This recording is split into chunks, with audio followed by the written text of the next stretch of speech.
Good day, campers. Today we're going to be replacing this manual RV roof vent that has an electric fan but a manual crank to raise the vent. We'll be replacing it with a roof vent that uses a remote control to lift the vent. Because this vent has a fan, we have 12 volts available. So this should be a fairly simple swap.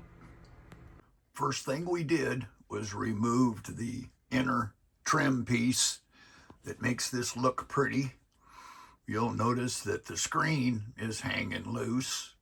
That's because we cannibalized a part from this roof vent to repair the one in the bedroom that the wind tore up. Be sure to check out my video on RV roof vent repair. First thing we need to do is remove all of this caulking and then remove the mounting screws so that we can lift the old vent out. Be sure to check out my video on the fastest, easiest way to remove lap sealant. Now that the caulking is removed, we're going to remove all of the screws.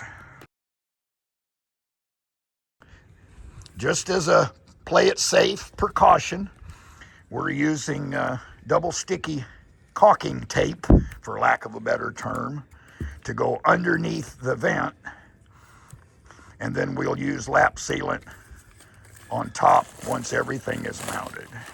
Now we can place the vent in the opening, making sure that the hinge faces the front of the trailer, and then we can install all the mounting screws.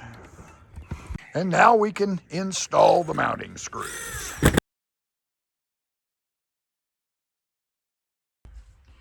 Okay. Next thing we need to do is wire it up. So the next step is we're going to wire it. You want to make sure, use your multimeter and make sure which wire from your camper is plus 12 and which wire is ground. So I'm going to use a shrink tube type solder connector that will make a nice solid connection. I will link to those connectors in the description.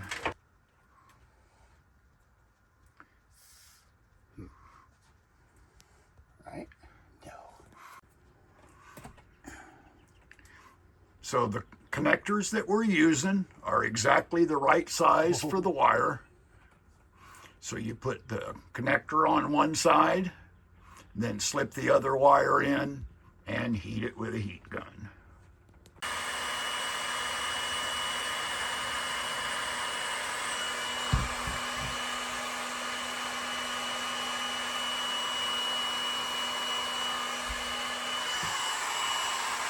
I think it did its thing. Things installed and mounted up top, we need to mock up and measure the inside cover so that it will fit flush with the roof.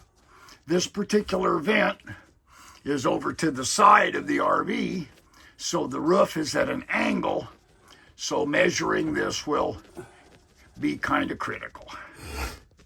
I think so. Yeah, I mean, looks good. Nothing's sticking out.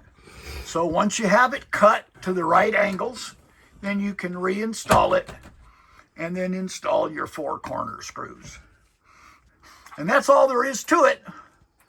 As usual, thanks for watching, and please remember to like and subscribe.